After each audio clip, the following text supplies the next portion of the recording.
Hey everyone, Nick here from Whole Latte Love. I've got Zach with me. Hello everyone. And welcome to our final segment of today's Black Friday, Cyber Monday live stream. It's been quite a day and we're gonna end things on something really fun. We've got two new machines from Gaggia here for you. These are limited edition versions of their Cadorna and Magenta Prestiges.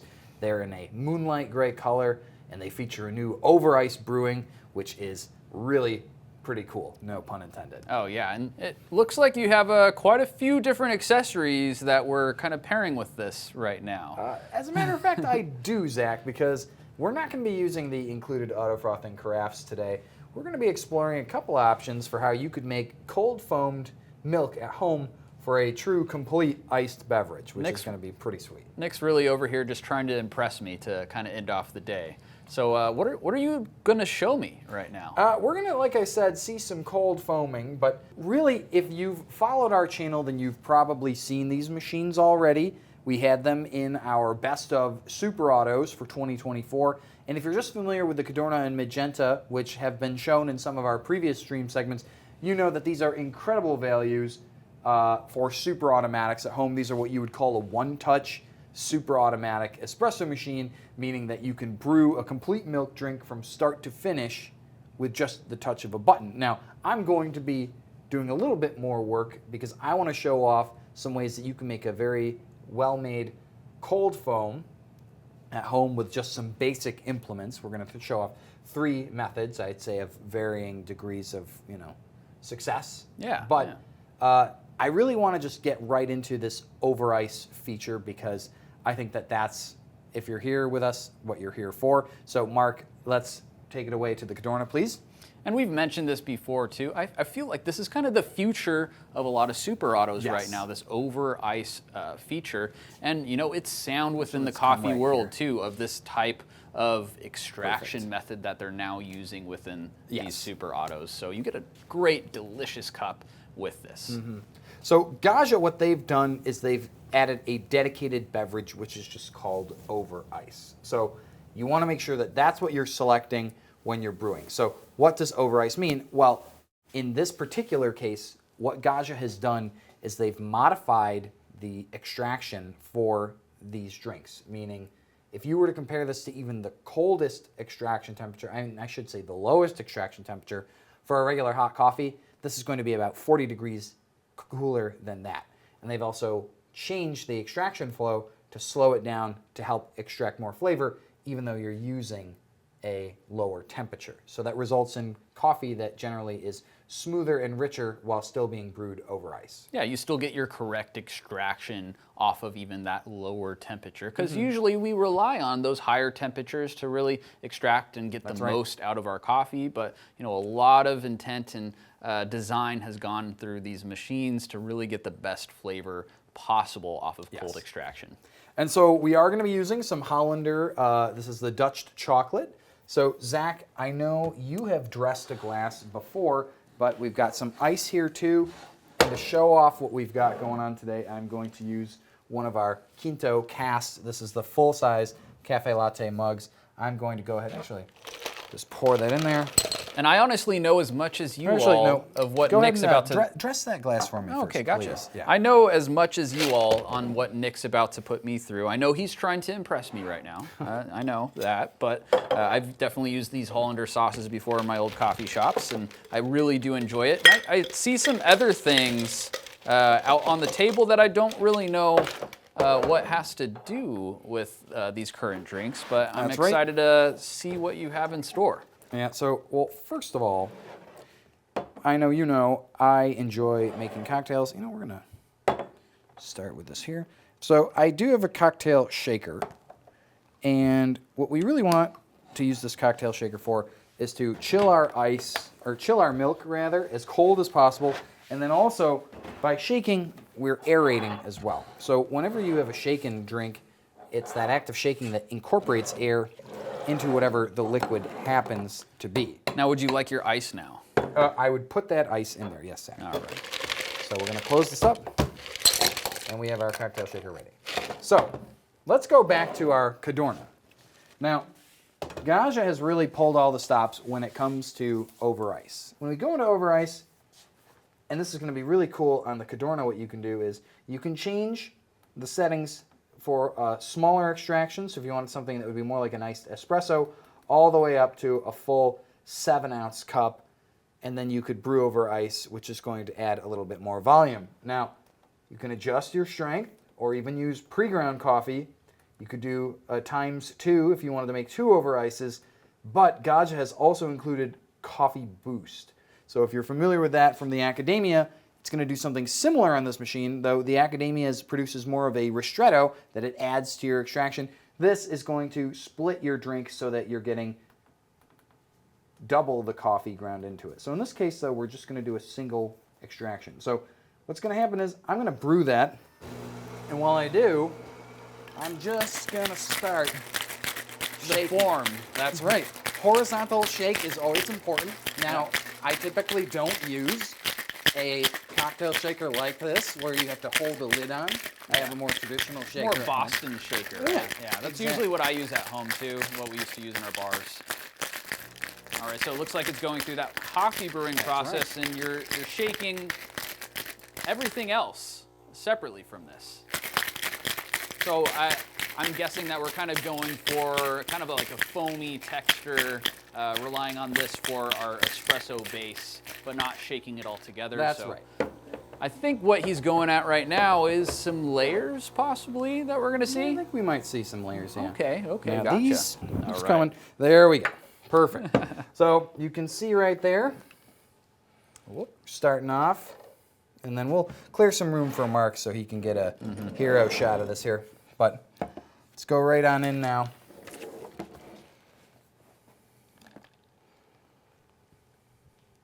Very nice. With plenty of foam. And I think a lot of our foam is actually still in here. Yep. So now I do have to say that's pretty nice, hold chocolate back. dressing that I did there. So you know, it's, you pretty helped. beautiful We're gonna cup. hold back that ice now, and we're gonna just pour in the remainder of our foam. Get that nice foam topping there. And so I want to show this off because for those of you who enjoy milk drinks, ice drinks too, from cafes or shops, and you're thinking to yourself, well, no way I could make that at home. This is just one way to do it, right? So, cocktail shaker, a lot of utility besides just for making cocktails.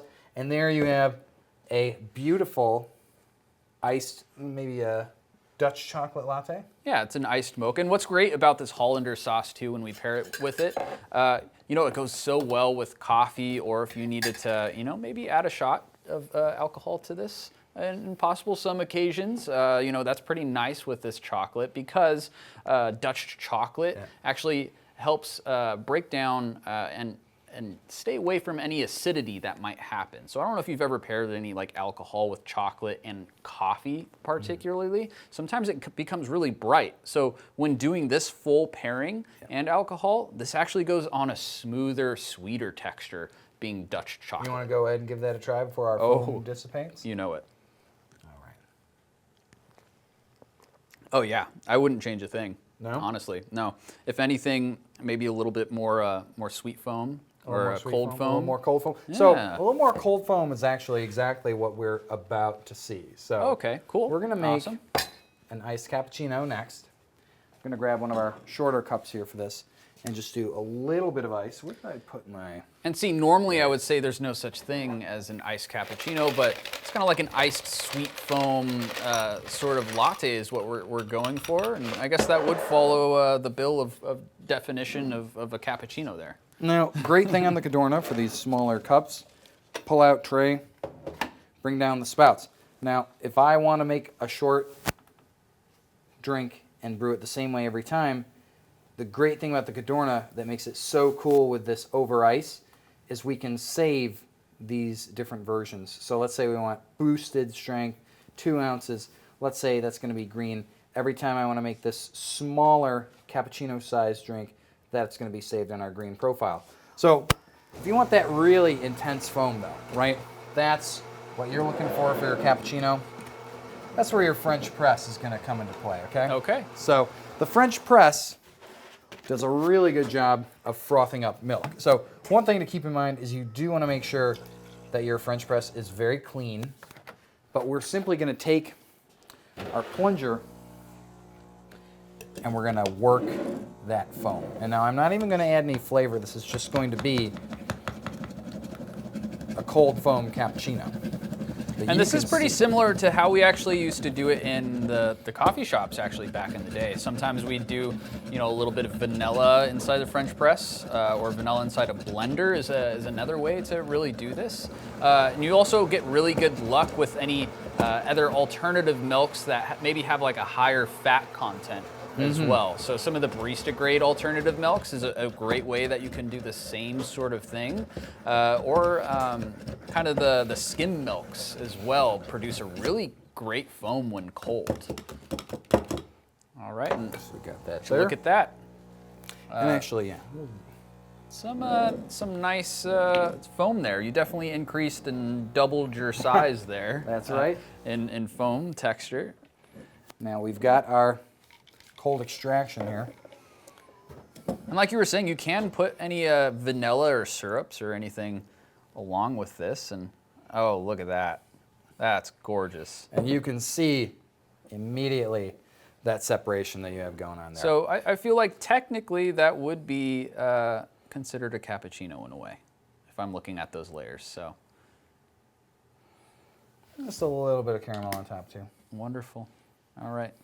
Are you trying that one or I me? think, well, it's up to you, Zach. It's up to you. You said you're waiting to be impressed, right? So, you know, that's, I feel or, oh, like- you're going to just add your foam to the top Oh of your, yeah, I wanna add I mean, some and you foam can to just this see one too. it's just beautiful how thick that foam gets. So that's two ways, right?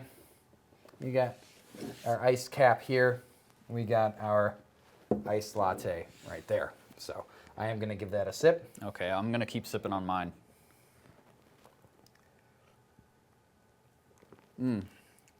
Oh yeah. And that cold foam, honestly, Loved it. very luxurious. I feel like when you add that volume, it really accentuates kind of that, like, it tastes a little more milky. I feel like there's no other way to say it, but it accentuates like that dairy sweetness. Definitely. You know, because milk is inherently pretty sweet, but depending on how you drink it, you may or may not experience it. I think when you add the volume and the air, that you're definitely able to really taste it in this. Yeah, so anyone that you know might get like those shaken espressos or anything like that, or just cold foam over your drinks at your coffee shop, and you want to get something that can, you know, basically do that automatically or relatively fast, this is a great way to do so. All you would do is just add some simple, you know, vanilla syrup or make your own syrup at home. It's pretty easy. Lots of recipes out there. That's add right. that to that process, and you're good to go. And you know, you take a little bit of a bigger sip, you get that foam, you pull in the coffee from underneath, you get that nice, like I said, that maltier flavor. Really good. So I'll show you the last way. That's kind of maybe the poor man's way, but you know, we're gonna make a full-size iced coffee now. So we're gonna use one of our taller, actually mid-size seems okay to me. So we'll do a little bit of tiers here, but grab our, it always ends up behind you somehow. I keep stealing it. But this last way is going to be for those of you who, I'm gonna leave it over here so I know where it is this time. For those of you who maybe, I'll find a way to grab it. say maybe 4 ounces, and I'll lower the strength just a bit. And we'll save this one to blue. Oh wait, there's already a beverage, so then we're going to save this one to red. All right, and if you can't see behind him right now, we did just kind of save to a different sort of profile right there. When you were saying red and blue and all these colors, you can kind of quickly save your favorites. So if you do find one of these methods work better for you and you enjoy it, you can save that quickly on your machine. So now we're getting into our over ice extraction here. Yep. And so really, like I said, this last way, I think pretty much anyone can do it. You don't need a cocktail shaker. You don't need a French press. We're literally going to take a whisk, and this is really going to require the most work, but we're just going to whisk up some of this milk. It is going to add volume, not nearly as much as shaking or as, you know, using that French press. I mean, but with this one, we were able to do 2 cups easily. So easily, yeah. And so just really kind of give it a good whisk. So, Zach, tell us a little bit just about the difference between cold brew and iced coffee. Oh yeah, so this has a completely different extraction style. So cold brew would be a saturated method, typically done with maybe a cheesecloth or a filter, and it's actually saturated by coarse grinds and cold filtered water over an extended period of time. So this could take upwards towards 12 to 24 hours, depending on the amount and grind size that you're doing, where the other extraction method would be more of a hot or colder brewed method, And Mark, and a lot quicker as well, oftentimes over ice. Here, let's, oh, it's a little tippy, but it's fine. If you want, I'll bring it over here, but you can see we do have that foam on the top there. It's not going to be as intense as those Some other bubbles methods. inside there There's as some well, bigger but- bubbles in here too, yeah. But let's go ahead and pour. I think that's one of the great things about having that filter within here. It almost filters out those bubbles and can't quite stack up as well there. But you are getting that foam. If you really worked it a lot longer, you could definitely get even more. But that's 3 ways, obviously, to add some foam. I think that last one with the whisk, you know, give your kids something to do when you're making your drink there. But, you know, that's the, you know, iced cafe latte, basically.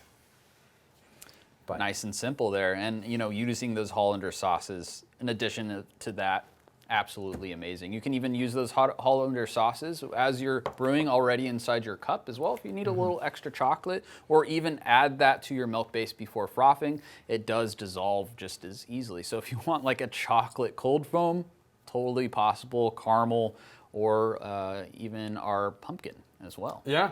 I mean, if we want, we have time, we could show that off for sure. But I'll tell you, if you want to prep a chocolate cold foam for me, I'm going to go into just the programming in general for those of you who aren't familiar with these machines from Gaggia. So if you want to take me back to the screen, Mark, I'm just going to cover some of the basics on the Cadorna and the Magenta. So first of all, most important, I think Mark once referred to these machines as made in Italy marvels, and I think that's not really an exaggeration, because all these machines that you see here are made in Italy by Gaggia. They're incredible values for what they do, first of all, but it is a true Italian-made product. Gaggia has been producing espresso machines for over 85 years. Achille Gaggia is the inventor of the Lampo device that basically created the crema-topped espresso that is the standard, more or less, for coffee these days. So, you know, the world of espresso owes a lot to him. Now, going into these machines, they are super automatic, meaning that they brew coffee at the touch of a button. So you put beans up top in the hopper here. There's a grinder built in.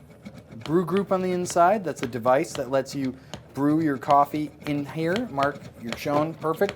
Spent pucks go into here, so that's where your leftover grinds go. And then on the inside, that's where that brew unit is. So right in here, we have a little catch tray, and then we have the group itself. So this is where everything's happening, okay? These are terrific machines for people who want to enjoy on-demand coffee. You want to grind whole beans fresh, and you don't necessarily have the time, let's say, to pick up a new skill or just to make coffee like a barista would at home. Super automatic machines are a great way to do that. Now, if we go into the specifics of the Cadorna here, you'll see we have several screens of drinks. So on our first screen, we have kind of the most common ones that you'd expect. Espresso, coffee, cappuccino, a latte macchiato. The lungo, that's a longer espresso extraction. An Americano, that's going to brew on demand. It's one of mine and Mark's favorites, where hot water is added to an espresso shot. So you're basically getting the best part of that espresso extraction plus that hot water. Cafe au lait, that's going to be hot milk blended with coffee. Hot water, of course, the cortado and the flat white. So these are additional milk options. And then you have your Latte Macchiato XL, your Cappuccino XL. The machine will change the order in which milk or coffee is brewed first. And then you also have in the end our Ristretto, which is a super short shot, plain old froth milk, and over ice. So Zach, let's make another over ice drink, and then how would you want to prepare it with this cold foam that you have here? I think I'm gonna just layer it right on top of Okay. maybe like a simple like over ice kind of shorter cup, I So would say. we're going to show off one of the great features of the Cadorna then, because we're going to go back to my favorites. We're going to go to that green over ice that we made, and if you notice, that's that really short boosted over ice. So you want this cup here? Yeah, I would say that cup right there. We're gonna do a little bit shorter, something short and sweet. I've basically made a very foamy chocolate milk over here, which is super easy to make with that Hollander as well. I mean, even utilizing a hot milk feature on the Cadorna, you can easily make a hot chocolate using this Hollander sauce super easily. Yeah, and so the thing I would say is too, on a machine like the Cadorna, you have the ability to save those unique drinks to those profiles. That's one of the key advantages that the Cadorna has over the Magenta. So I am going to get to the Magenta as well, but here we are brewing our over ice. And this is going to be boosted, so it's going to do a first extraction and then a second extraction. I'm looking forward to trying this cold foam that we got going on here. Oh yeah, yeah. It's a little bit of a darker color here. Now you can definitely make this to whatever strength you want. I just put a little bit of chocolate inside this, so a little hint of sweetness from the Dutch chocolate. Well, and I think that's the thing too, is the Dutch chocolate is really very cocoa forward. It's like a dark chocolate sauce. Mm-hmm. Oh, sounds like we actually are running out of beans. We've been brewing up a storm today. So we'll add it to this just so that we don't have to wait any longer. I'll get some more beans in there. Or actually, you know what? I'll switch right over to our Magenta. All right, we'll probably get this shot really fast. Oh, there we go. Coming in. Mark's getting that right, camera right Thank now. you, Mark. All right, so let's go ahead and see how well I did with this. See, you left the screen on, so it's going to pour even more slowly. I took the top off. You can already see that rich foam and then that nice chocolate color that looks delicious. And I mean, especially with the dark of the coffee underneath, that's beautiful. Oh yeah, I mean, that one I might have to leave to you because I'm trying to impress you now. Oh, that's true, that's true. Using your own technique here and so, too. you know, nothing that we've done tonight is really... Ooh, oh, Yeah. that's nice. It's basically like a little milk chocolate now, but super creamy texture to it. Oh, but when you get a little bit of that coffee underneath too. Oh yeah, pulls that through. mocha, Oh it's yeah. very good. Mm-hmm. So, you know, that's the thing too that we really want to get across with this segment, and hopefully that we've been able to get across to all of you as well for earlier. Making coffee at home does not have to be intimidating. It does not have to be frustrating. It can be a lot of fun, and you're going to make messes. You're going to make mistakes, right? But by the time you're done, you're going to have something that you've made that you can enjoy, right? And these drinks, also, you'd probably pay $5-6 for at a cafe these days, and you can enjoy them and make them in your own home. And so that's just something I think, especially with Super Autos now, having that over ice feature, we're going to see more and more of.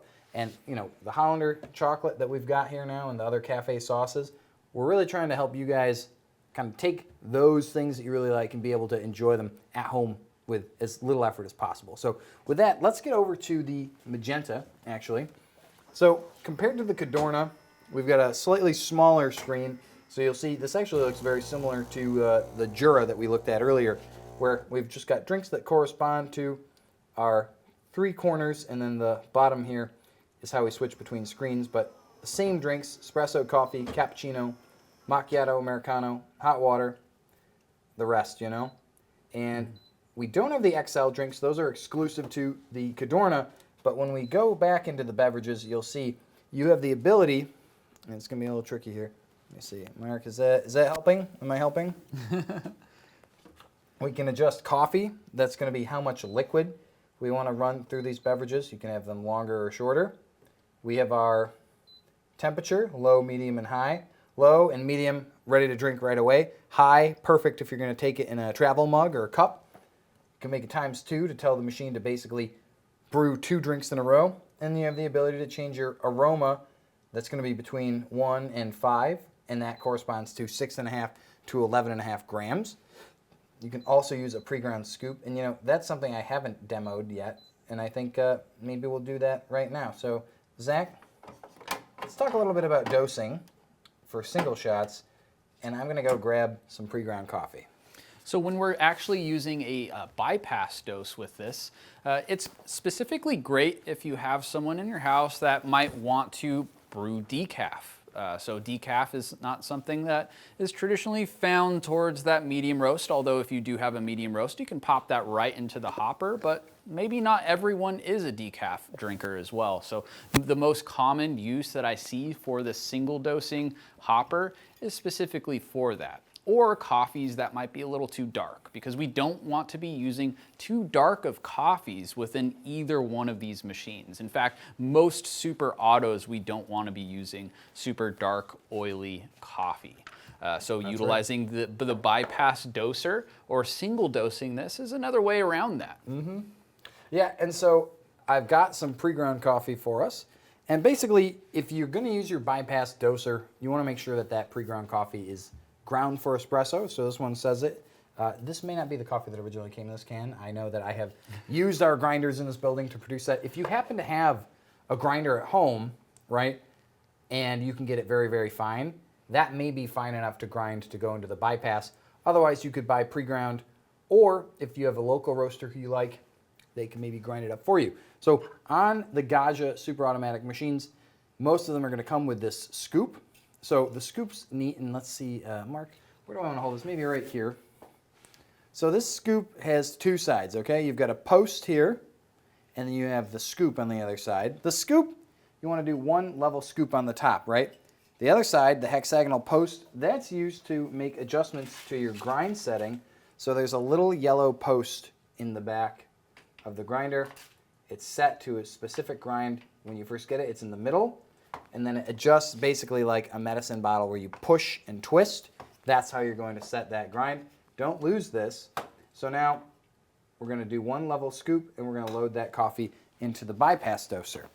If you've watched some of our previous segments, you'll know it's called the bypass doser because it bypasses the grinder. So right below this bypass doser, that's going to be our brew group. So just like the Cadorna that we showed, Scaring me. The Magenta uses the same brew group. Zach, do you want to remove that drip tray? I would love to. So we'll just cover the anatomy a little bit more. We have the drip tray that's going to run the full depth of the machine. Catches drips from all the way in the back to the front. And then on that door, you'll see right here, and it's a little easier to tell in the Magenta because it's black here and then it's gray up here. This hatch goes straight down into that brew group. The grinder assembly is here, coffee is ground and pushed out. So if you don't use a grinder, you can fill the group directly from up here. And again, this is specifically for people that might have like decaf coffees, but they want to fill their hopper with their regular daily brewed coffees. Keep some decaf around, or if you have particularly oily coffee as well. We're set to our scoop icon. That means that we're going to use pre-ground coffee, and we're simply going to load into the bypass chute. And so what will happen is the machine now will pull a shot, and it won't actually run the grinder. So let's grab this cup right here. Looks good. I'm going to up the volume because I want it just a little bit higher. And so on the Magenta, one thing to keep in mind is the way to actually program your drink is to brew it. So anytime that you make a change to the way the drink is set, it will ask you if you want to save it after it's been made. So we just made a change to how that Magenta would brew that coffee. And if we like it, we can have it save that setting. And I like this enough too. I'm coming back for another sip. And it kind of goes back to what we've actually been saying all day is really try everything. That's what it comes down to with coffee, is that you might come across some recipes that you really enjoyed, but you put it out because it maybe didn't look good or didn't hit specific numbers or didn't fill correctly. Maybe it pulled shorter in your cup than you wanted to, but then you figure out it's like, oh, I think I like cortados or these shorter shots. Push that down, but you can see we're getting a crema here. The extraction's a little slower, and I believe that I did grind this in probably one of our E37S's, so the coffee's probably a little finer even than the machine would normally get it. But you can get a good crema topped espresso using that pre-ground. Freshness is everything though. So if you've got guests, let's say, or a family member who prefers decaf and they're coming to visit over the holidays, for instance, if that can of decaf's been sitting there for months, maybe treat them with something nicer, right? Because you can get good results using the bypass doser. This, like I said, is just a little slower because I ground a little bit finer, but the freshness of your coffee makes a big difference, pre-ground or otherwise. Yeah, and you'll see this kind of immediately, even within these super autos too, is that you'll see a really fast flow out too with maybe coffees that are a little bit older or stale. There's kind of no resistance to it, so it'll just kind of flow out really quickly. So that's, as with any espresso machine really, is what you'll find. Yeah. Yeah, these new machines from Gaggia, if you love iced coffee drinks, or someone you know happens to love them, it's a really broad set of ways to actually start making some of those cafe quality iced beverages at home. Obviously, with that, I'm Nick. I'm Zach. Thank you so much for joining us, and I'll see you tomorrow.